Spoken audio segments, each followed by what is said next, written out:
One thing we all have in common: problems, especially during these very trying times. Are you ready for some good news?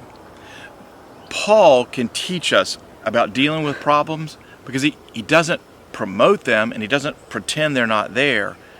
He's actually very honest about it, and there's grace in that. Here's a beautiful text that you might just read over if you don't pause. In Philippians 2, verse 22.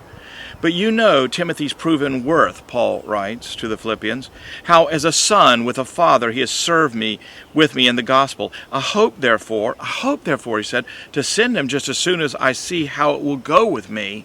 And I trust in the Lord that shortly I myself may come also. You might just read right over that, but it's actually some of the most tender words that Paul ever wrote. It might seem that he's just making a general report on Timothy and elsewhere about the servant Epaphroditus, but there's something much deeper that he's saying here. He's saying, I hope I could send Timothy back to you, but what essentially he's saying is, I can't right now. He's like a son to me, and Paul's being honest to let everyone know in the Philippian church it'd be lonely without him, and I just need him. You see, Paul was not sure what was going to happen to him. He said, I'll send him as soon as I find out what's going to happen with me. He didn't know where his incarceration would lead. Would he be exonerated or would he be executed? He really didn't know.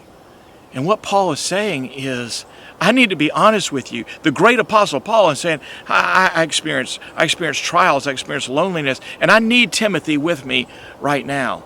When it comes to our problems, we don't have to pretend like we don't have them, but we don't have to, on the other hand, promote them, because Paul wrote this whole letter to the Philippians, and he mentioned joy 16 times, and he almost never mentions his problems. So he doesn't exalt the problem, but he doesn't pretend like the problem's not there. Instead, he spoke honestly and tenderly, and he talks basically to the Philippians in honest terms. I need Timothy now. I hope to send him later. That's the way a great man of God talks about his problems.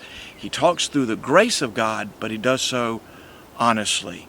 God is a big God, and he's with you in the midst of your problems. You don't have to pretend like they're not there, and you don't have to promote them either. You can be tender and honest and trust in the grace of God.